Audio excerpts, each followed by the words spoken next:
नमस्कार दोस्तों, आइए शुरू करते हैं आज का सेशन। और आज हमारे प्राइम एजेंडा पे है डिपोर्टेशन ऑफ इंडियंस। ओके, सो काफ़ी जो है लोग नाराज़ हैं जिस तरीके से इंडियंस को वहाँ से भेजा जा रहा है। तमिलनाडु गवर्नर एक बार फिर कंट्रोवर्सी में, एक्चुअली ये पुराना केस है और सुप्रीम कोर्ट ने कुछ स्टेटमेंट जो है वो यहाँ पे दी है। इस चीज़ को देखेंगे। गवर्नर की पावर बेसिकली न्यूज़ में है। यूनाइटेड स्टेट्स ने ईरान के ऊपर प्रेशर लगाने के लिए जितने भी वेवर दे रखे थे वो हटा दिए गए हैं, और उसके अंदर इंडिया को जो वेवर मिला हुआ था छाबहार पोर्ट को यूज़ करने को लेके, वो वेवर भी अब रिमूव हो गया है। तो इसका इम्पैक्ट हम पे होगा और इसको थोड़ा देखा जाएगा। थर्मल पावर को रेगुलेट करने की ज़रूरत है क्योंकि बहुत पॉल्यूटिंग होता है, खासकर सल्फर डाइऑक्साइड को यहाँ पे रेगुलेट करना। तो अपॉइंटमेंट ऑफ एड हॉक जजेस टू हाई कोर्ट, देखिए हाई कोर्ट में ज़रूरत भी है। 60 लाख से ज़्यादा केसेस पेंडिंग हैं, तो ऐसे के अंदर एडिशनल जजेस अगर हमारे पास होंगे तो हम टाइमली उसको जो है केसेस को डील कर पाएंगे। तो उससे जुड़ी कुछ बात समझेंगे। तो ये एक अच्छा जुडिशियल रिफॉर्म आप बोल सकते हो और एग्जाम में आप इसे लिख भी सकते हो। ठीक है, तो चलिए आगे बढ़ते हैं। डिपार्चर ऑफ गाजन्स को लेके यहाँ पे पॉइंट है। तो वही बात चल रही है कि अब इसराइल ने अपनी आर्मी को ऑर्डर किया है कि आप जो है जल्दी से तैयार रहिए कि इन गाज़ा के अंदर रहने वाले जो पैलेस्टीनियंस हैं उनको जो है आसपास के कंट्रीज़ में भेजा जाएगा। अब ये चीज़ कैसे फैसिलिटेट होगी, we have to wait and watch. और सूडान में सिविल वॉर जैसी सिचुएशन है, तो अफ्रीका तो अक्सर न्यूज़ में रहता है इन्हीं कारणों से।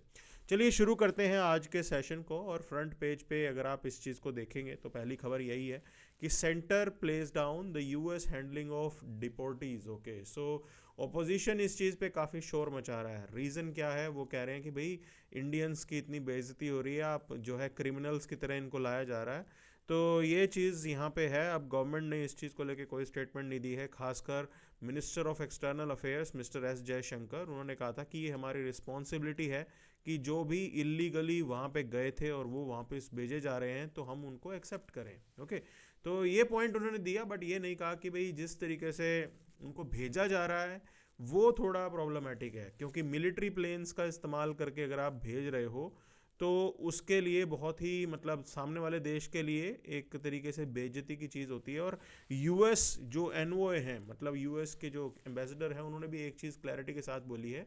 उन्होंने ये कहा है कि हम यूएस के लॉ को इम्प्लीमेंट कर रहे हैं और एक तरीके से बहुत ही स्ट्रिक्ट मैसेजिंग है पूरी दुनिया के लिए। ठीक है, तो ये स्ट्रिक्ट मैसेज ये पूरी दुनिया को वो दे रहे हैं। खासकर फ्यूचर के अंदर अगर कोई इस तरीके से डंकी लगा के जाएगा तो उसका ये हश्र होगा। तो यहाँ पे जो इंडियंस फ्यूचर में सोच रहे हैं कि वो रिस्क ले लेंगे या फिर 4 साल के बाद यूएस के अंदर ट्रंप के हटने के बाद थोड़ी लीनियंसी आ जाएगी, या इसी दौरान ही कई लोग होंगे जैसे वो इस टाइप की चीज़ सोच सकते हैं। तो उन लोगों के लिए ये मैसेज है, ये एक तरीके से विजनरी इम्पैक्ट है कि भाई आप ऐसा हश्र होगा आपके साथ अगर आप इस तरीके से इलीगली आएंगे। तो that is something that they want to give a message. Okay, तो नॉर्मली अगर आप देखते हैं तो बेटर अपॉर्चुनिटीज़ के लिए लोग यूनाइटेड स्टेट्स जाते हैं और इस रूट के थ्रू पॉपुलरली जाते हैं। ओके, काफ़ी लोग मारे भी जाते हैं उसके अंदर, बिकॉज आपको बॉर्डर क्रॉस करना पड़ता है and that is not easy. Okay, तो वो किस टाइप के काम वहाँ पे नॉर्मली करते हैं, तो basically car washing, window cleaning, sales person in shops, plumber, petrol pump पे काम कर लेते हैं या फिर फार्म्स पे काम कर लेते हैं। इस तरीके का बेसिक वो काम करते हैं। ठीक है, और एक्सटॉर्शन किस लेवल का होता है, देखो यहाँ पे आप खर्चा ये बता रहे हैं कि भाई तकरीबन 40 लाख रुपए लगाते हैं वो अपनी जान को रिस्क पे लेके और वहाँ पे पहुँचने के लिए। So this is something which is you can say which people are doing here. तो काफ़ी ख़तरनाक सी चीज़ है जो लोग ये करते हैं और बड़ी डेंजरस है। ठीक है, अभी एट प्रेजेंट अगर हम देखेंगे तो गौटमेला को भी ये तरीके से यूएस ने कहा था कि मिलिट्री प्लेन से डिपोर्ट करेंगे, लेकिन उन्होंने अपने लिए सिविलियन प्लेन जो है अपने भेजे वहाँ पे। लेकिन इंडिया ने अभी तक ऐसा कुछ नहीं किया और वी आर यू कैन से एक तरीके से हम एक्सेप्ट ही कर रहे हैं इस चीज़ को, तो कोई प्रॉब्लम नहीं है यहाँ पे। ओके, सो यूएस एनवॉय ने भी बोला है कि ठीक है अब ये तो चलेगा यहाँ पे। उनको वो कहते हैं कि हम अपना लॉ ऑफ द लैंड जो है वो कर रहे हैं। अब देखो ये प्रॉब्लम तो सिर्फ एक यूनाइटेड स्टेट्स की है जो हाईलाइट हुई है, इंडिया से और भी जगह हैं जहाँ पे लोग जा रहे हैं। ठीक है, तो ये यूरोप के अंदर भी काफ़ी मात्रा में लोग जो है वो जाते हैं। तो यूरोप का डंकी रूट भी यहाँ पे एग्जिस्ट करता है and that is equally dangerous, वो भी उतना ही डेंजरस है। ठीक, बट वहाँ पे अभी तक जो है पता नहीं है कि भी किसी को कब वहाँ की गवर्नमेंट्स जो है वो एक्शन लेंगी। तो जैसे जैसे देखिए मैं ये बता रहा हूँ ये सब प्रॉब्लम होती क्यों है, तो इकोनॉमिकल जब प्रॉब्लम इकोनॉमिक्स की हो, जब ये प्रॉब्लम पे आती है लोगों की, जो नेटिव्स हैं वहाँ के, ओके, नेटिव्स जो उधर के रहने वाले हैं, उन लोगों के लिए जॉबलेस जैसी सिचुएशन हो, जॉब्स लिमिटेड हो, तो ऐसे सिनेरियो में फिर जो है क्रैक डाउन करती है वहाँ की सरकारें, क्योंकि पॉलिटिशियंस को एक तरीके से ध्यान भटकाना होता है अपने यहाँ के लोगों का। तो पॉलिटिकल प्लेयर्स क्या करते हैं, वो कहते हैं कि हमने जो है एक्शन लिया, इलीगल जो हमारे यहाँ आए हुए थे उनको यहाँ पे बाहर निकाल दिया, तो लोगों को थोड़ी ठंडक सी पहुँचती है और इसका और कोई बड़ा इम्पैक्ट यहाँ पे होने वाला नहीं है। तो Donald Trump is just also trying to do the same, वही वो करने की कोशिश कर रहे हैं। तो अगर आप डेस्टिनेशन यूरोप की बात करें तो there are somewhere around 1.3 lakh illegal immigrants जो यूरोपियन अथॉरिटीज़ ने रिपोर्ट किए हैं, ठीक है, और ठीक ठाक मात्रा में इनमें भी इंडियंस होंगे, बिकॉज बेटर अपॉर्चुनिटी के लिए हमारे यहाँ लोग जो है वो रिस्क लेने को रेडी होते हैं, ठीक। So that is something which is there. तो अभी तो सिर्फ ये यूएस का जो है डंकी रूट और ये सब न्यूज़ में आया। अब आने वाले समय में आप देख सकते हैं कि यूरोप भी जो है एक बार फिर ये इलीगल माइग्रेंट्स को वापस भेजें, क्योंकि यूरोपियन कंट्रीज़ की हालत में ठीक नहीं चल रही ना। अगर आप इनको देखोगे तो they are not doing good. European economies भी हिली हुई हैं पूरी तरीके से, वहाँ पे भी इकोनॉमिक रिसेशन जैसी जो है वो हालात चल रहे हैं। तो अगर वैसा सिस्टम चल रहा है तो यू कैन नॉट से कि सिचुएशन इंप्रूव होने वाली है इतनी जल्दी। ओके, तो आगे बढ़ते हैं यहाँ पे। What was gross about 12 bills kept pending for 3 years, Supreme Court to Tamil Nadu governor, जो है ये स्टेटमेंट आई है। देखिए होता क्या है, आर्टिकल 200 के अंडर, तो जब भी हाउस बिल पास करके गवर्नर को अपने असेंट के लिए देता है, ठीक, गवर्नर के पास मल्टीपल ऑप्शन होते हैं। गवर्नर साहब उसको एक्सेप्ट कर सकते हैं, he will be giving the approval, okay. He may be you can say withholding the assent, मतलब रिजेक्ट कर देना, वो तो आउटराइटली हो जाएगा। फिर एक तीसरा ऑप्शन होता है, तो वो कंसिडरेशन किसके लिए, कि भी राष्ट्रपति की कंसिडरेशन के लिए वो बिल को रखते हैं प्रेसिडेंट साहब के लिए, कि अगर कोई मामला ऐसा आ गया जिसके अंदर सेंट्रल और स्टेट लॉज जो हैं वो अलग अलग हो रहे हैं, तो he can consider certain bill to be considered by the president. Now in that particular case president has no time limit to mention, to you can say give the judgement, मतलब बताने का कोई टाइम लिमिट ऐसा mention नहीं है within which the president has to decide. Now ये जो है ये प्रॉब्लम बन जाती है, क्लियर। और वहाँ यहाँ पे भी ऐसा ही हो रहा है। तो अब अगर आप किसी बिल को पास ही नहीं होने दोगे तो वो एक तरीके से पॉलिसी पैरालिसिस की तरफ लेके जाएगा चीज़ों को, and that is where you can say the whole thing is being debated. तो आर्टिकल 254 वो कहता है कि अगर कोई कन्फ्लिक्ट होगा पार्लियामेंट और law made by the state legislature, then definitely the parliamentary law will prevail. तो उसको लेके, उस बोन ऑफ कंटेंशन वाले पॉइंट्स को लेके ये प्रेसिडेंट के कंसिडरेशन के लिए चीज़ों को रख सकते हैं। तो वही पॉइंट है यहाँ पे। लेकिन सुप्रीम कोर्ट ये कह रहा है कि भाई आप 12-12 बिल ऐसे रखोगे और उसके ऊपर कोई डिसीजन नहीं होगा। Now how this will not create problem, तो ये चीज़ यहाँ पे वो एड्रेस करने वाले हैं। तो ये एक इंपॉर्टेंट जजमेंट होगा, हमें देखना होगा कि क्या यहाँ पे सुप्रीम कोर्ट जो है कोई टाइम लिमिट इम्पोज करेगा।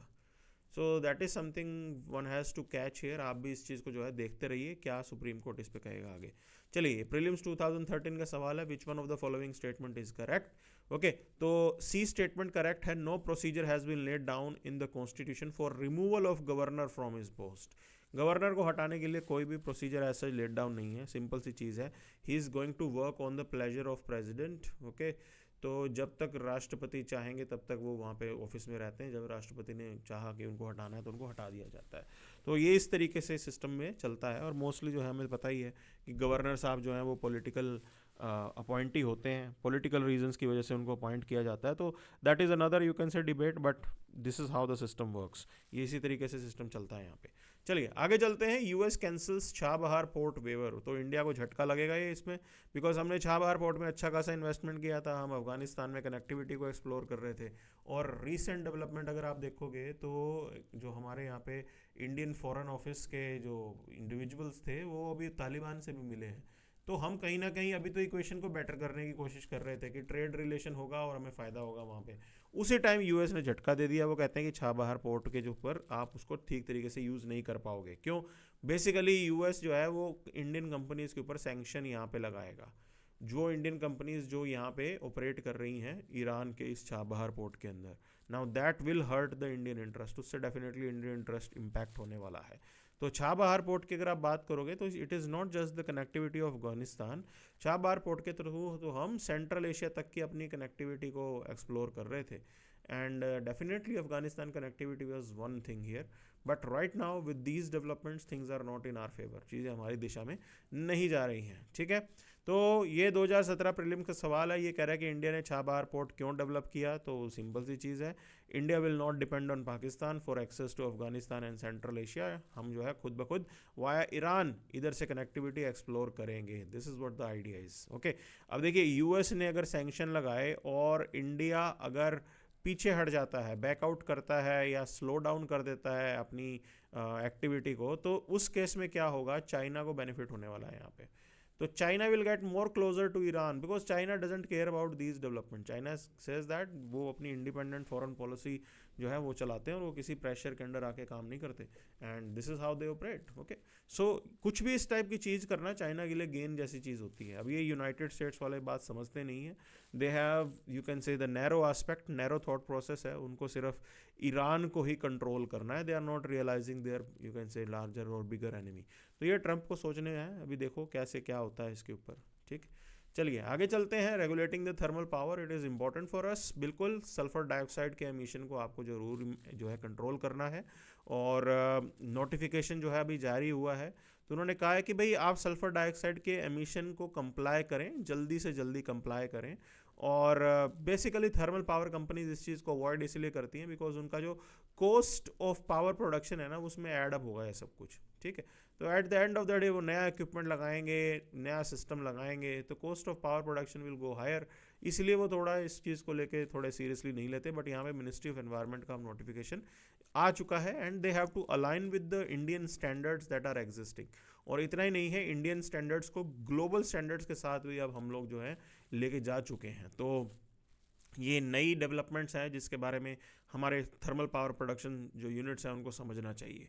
Focus shifted to challenges implementing the gas desulfurization technology, although norms did not mandate the flue gas desulfurization. Okay, but अभी ये मैं यही तो बता रहा हूँ ना, टेक्नोलॉजी जो है पहले तो अफोर्डेबल भी तो होनी चाहिए, अदरवाइज अब देखो इन कंपनीज के क्या है कि गवर्नमेंट के साथ एग्रीमेंट्स होते हैं, पावर परचेजिंग एग्रीमेंट वगैरह होते हैं, तो अब ये एकदम से इनपुट कॉस्ट इंक्रीज हो जाएगी, तो how will things work, okay.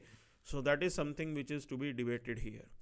तो ये सारी चीज़ें हैं, अब देखना होगा इस चीज़ को लेके क्या बात बनेगी, ओके। तो central electricity authority and IIT Delhi question the necessity for uniform sulphur dioxide norms. उन्होंने कहा कि भाई इसकी कॉस्ट बहुत ज़्यादा हाई होंगे और आप ये यूनिफॉर्म कॉस्ट क्यों चाहते हो, क्यों, because some of the reactors जो थर्मल पावर प्रोडक्शन रिएक्टर होते हैं वो ऑलरेडी बेटर होते हैं, तो उधर तो नहीं भी चलेगा तो बात बन जाएगी, ठीक है ना। तो इस चीज़ को इन्होंने हाईलाइट किया है, लेकिन अब इन्होंने डेडलाइन को एक्सटेंड करने की बात कही है, तो हमारे यहाँ पे तो डेडलाइंस एक्सटेंड होती रहती हैं, this is how the system works. अभी देखिए हमारे यहाँ पे 22 गीगावाट के जो प्लांट्स हैं वहाँ पे जो है ये flue gas desulphurisation unit installed है, और आने वाले समय के अंदर 102 गीगावाट्स फर्दर यूनिट्स में ये डीसल्फराइजेशन वाला काम कंप्लीट हो जाएगा। तो ये बहुत अच्छी चीज़ है, ठीक है ना, ये आप एकदम से इम्पॉर्टेंटली इसको नोट डाउन कर दो कि हम इस दिशा में जो है वो आगे बढ़ रहे हैं, ओके। तो एफर्ट तो हमारी तरफ से बहुत है, चाहे वो मतलब देखो अब इंटरनेशनली जब हमने नेगोशिएशन कर रहे थे तो लोग ये कह रहे थे फेज आउट करो, ठीक, फेज आउट करो किसको, कोल को। ये इंटरनेशनल खासकर जो आपके डेवलप्ड नेशंस थे ना उनका ये कहना था कि भी कोल के ऊपर बिल्कुल ही जो है ख़त्म करो। तो इंडिया का स्टैंड बिल्कुल क्लियर था दैट हम फेज आउट को लेकर रेडी नहीं होंगे, we will be ready with phase down. धीरे धीरे कोल के यूज़ को कम किया जाएगा, आप उसको आउटराइटली उससे अपनी डिपेंडेंस को हटा नहीं सकते हो। Coal still is the important you can say source of electricity production for us, बहुत ज़रूरी है हमारे लिए, इससे सस्ता जो है आप अभी भी नहीं निकाल सकते। हम कह रहे हैं रिन्यूएबल वगैरह, solar, wind, whatever it is, but still coal is the cheapest, okay. So ये सारी चीज़ें हैं और इसके एनवायरनमेंट इम्पैक्ट ज़रूर हैं, ठीक है, बट उसके लिए आप थोड़ा सा अपनी प्रोडक्टिविटी को एनहांस कीजिए, बिकॉज कोल के ऊपर तो डिपेंडेंस जो है वो हमारी रहने ही वाली है, इतनी जल्दी हटेगी नहीं। तो एड होक जजों के अपॉइंट करने की बात हो रही है हाई कोर्ट के अंदर, तो खेल भाई इतना सा है। देखिए हाई कोर्ट के अंदर 40% वैकेंसी बताई जाती है, ठीक है, हज़ारों जजेस की वैकेंसी है यहाँ पे, और तकरीबन 60 लाख केसेस जो हैं वो पेंडिंग चल रहे हैं। तो ऐसे में जो है एडिशनल जजेस की तो ज़रूरत है यहाँ पे। अब टाइम पे अपॉइंटमेंट हो नहीं सकता बिकॉज हमारे यहाँ पे कोलिजियम सिस्टम है, और कोलिजियम सिस्टम एकदम से तो सारे जजेस को भर नहीं सकता ना, because you have to look into the quality and other concerns. So ऐसे में जो रिटायर्ड हाई कोर्ट जज हैं they can be appointed as ad hoc जज, उनको जो है एड हॉक जज अपॉइंट किया जा सकता है। तो उसको लेके जो है यहाँ पे एक जजमेंट या सुप्रीम कोर्ट ने क्लैरिफिकेशन दिया है। अब ये देखना होगा कब इसको लागू किया जाएगा, but this can be done. तो article 224A it was introduced in 15th Constitution Amendment Act 1963. It enables appointment of retired judges on an ad hoc basis with consent from judges and President of India. तो ये point एक तो याद रखना है आपको, ये इंपॉर्टेंट हो गया। आर्टिकल 224A के अंडर जो है ये प्रोविजन आता है। तो रिटायर्ड जजेस they receive allowances determined bye presidents order and hold the jurisdiction power of a sitting high court जज, वही पावर इनकी होती है यहाँ पे, ठीक है। बाकी मेमोरेंडम ऑफ प्रोसीजर जो है 1998 का, उसमें जो है क्लैरिटी के साथ चीज़ें लेट डाउन है कि किस तरीके से आप एड हॉक जज को हाई कोर्ट में अपॉइंट कर सकते हो। अब देखो सुप्रीम कोर्ट का जजमेंट जो है वो ये कहता है कि हाई कोर्ट जज को अपॉइंट तो किया जाएगा, रिटायर्ड हाई कोर्ट जजेस को as ad hoc, but they can be part of criminal appeals, okay, civil appeal वो नहीं लेंगे, तो क्रिमिनल अपील के अंदर होंगे, and that bench will be led by the sitting जज। उस बेंच के अंदर जो एग्जिस्टिंग सिटिंग जज है वो उसको लीड करेंगे, तो he is just an additional help, okay, but help is an help, help तो हेल्प है, कोई दिक्कत नहीं है इसके अंदर, ठीक है। तो सिटिंग जज का बेंच होगा, उसके साथ वो काम करेंगे। साथ साथ उन्होंने चीज़ें बताई हैं कि उन्हीं हाई कोर्ट्स में होगा जहाँ पे वैकेंसीज जो हैं वो 20% से ज़्यादा हो गई हैं, और अगर आप फिर भी उनको लेके आते हैं तो एक सर्टेन परसेंटेज से ज़्यादा जजेस मतलब एड हॉक बेसिस पे नहीं अपॉइंट किए जा सकेंगे। तो 10% से ज़्यादा हाई कोर्ट के अंदर एड हॉक जजेस आप अपॉइंट नहीं करोगे। तो पहली चीज़ 20% वैकेंसी होगी, ओके, और एड हॉक जज जो है वो सिर्फ क्रिमिनल केसेस को डील करेंगे, वो बाकी दूसरे सिविल मैटर्स में नहीं जाएंगे, और स्पेसिफिक टाइप के केसेस होंगे, cases pending in a specific category जो पिछले 5 साल से पेंडिंग चल रहे हैं उन्हीं को ही यहाँ पे उठाया जाएगा, ठीक है। और आप ये भी देख क्राइटेरिया डालेंगे more than 10% of cases pending for over 5%, 5 years, ये भी एक क्राइटेरिया इन्होंने डाला है। बट इस तरीके से ये काम किया जाएगा, और मैं तो कह रहा हूँ पॉजिटिव स्टेप है, ठीक है ना। स्पेसिफिकली अगर आप क्रिमिनल केसेस को भी देख लो ना, 18.2 लाख क्रिमिनल केसेस पेंडिंग है, मतलब how bad is the situation. तो हम जब ये कहते हैं ना justice delayed is justice denied, okay, तो उस हिसाब से जो है ये काफ़ी इम्पोर्टेंट डेवलपमेंट है, ठीक है। तो that is something one has to understand here. चलिए आगे चलते हैं। डिपार्चर ऑफ गाजन्स को लेके बात है। तो the term refers to mass displacement of Palestinians during 1948 Arab Israeli war. Hundreds of thousands of Palestinians were dispersed, ये उस समय हुआ था यहाँ पे। उस समय जो है जिनेवा कन्वेंशन भी नहीं आया था। तो मैं आपको बता दूं आज की डेट में तो जिनेवा कन्वेंशन जो है वो एग्जिस्ट करता है, जो इस तरीके का फोर्सफुल जो आप बोल सकते हो मूवमेंट ऑफ पीपल जो है उसको रोकता है। तो ये सारी चीज़ है। अब कैसे इसको लेके आगे जाके जो है इजराइल काम करेगा, प्रॉब्लम ये आ रही है यूएस के अंदर ट्रंप जो है ना वो इस स्टेप को बैक कर रहे हैं, मतलब he is banking these kind of things. और ऐसी यूएस जैसी बड़ी ताकत अगर इस टाइप की कोई चीज़ करती है तो मे बी वो चीज़ इंप्लीमेंट भी करवाई जा सके। तो we have to wait and watch कि किस दिशा के अंदर ये आगे चलता है, but that is something which is there. मैं आपको बता रहा हूँ आज की डेट में जिनेवा कन्वेंशन एग्जिस्ट करता है, जो किसी भी प्रकार का फोर्सफुल ऐसे इवैक्यूएशन और ये सारी चीज़ें जो है वो अलाउड नहीं है। बट वन हैज़ टू सी चीज़ें कैसे बढ़ती हैं आगे। चलिए इंटरनेशनल लॉ तो आ गया अब, ओके, तो क्या से उसका पालन होगा ये हमें देखना होगा। आगे चलते हैं। आर्मी और militant organisations they are clashing in South Sudan और 80 लोग मारे जा चुके हैं। तो सबसे ज़रूरी देखिए पूरे अफ्रीका के अंदर इस समय जो है सिचुएशन बहुत ख़राब है, और सिविल वॉर सिर्फ एक जगह नहीं चल रहे, बहुत जगहों पे चल रहे हैं, ठीक है। या तो सिविल वॉर हो जाता है या मिलिट्री कू हो जाता है।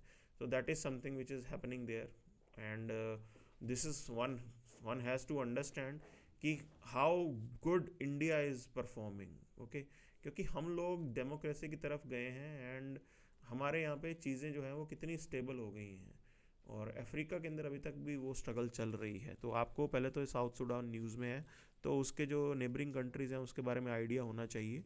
Ethiopia is there, okay, Kenya is there, Uganda is there, Democratic Republic of Congo ये भी न्यूज़ में था, Central African Republic, okay, and these are the countries which are there as a neighbouring country of South Sudan, जिनकी South Sudan के साथ border लगता है।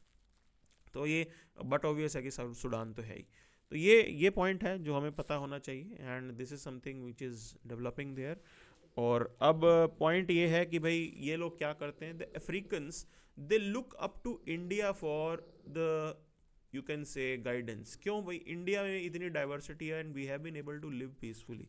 Now they also want to live peacefully, so they do look up to India that if Indians can do it they can also do it, and we do readily help them. But कभी कभी जो है वहाँ पे political instability इस level की है कि चीज़ें ख़राब हो जाती हैं, ठीक है। अब ये देखो, इसका इम्पैक्ट हमें भी पड़ेगा क्योंकि इंडिया का इन्वेस्टमेंट वहाँ पे होता है। तो हमारा अगर इन्वेस्टमेंट है तो that investment will be badly hit, ठीक। जहाँ पे भी पॉलिटिकल इंस्टेबिलिटी होती है वहाँ पे इन्वेस्टमेंट और बिजनेस चलाना बहुत डिफिकल्ट हो जाता है।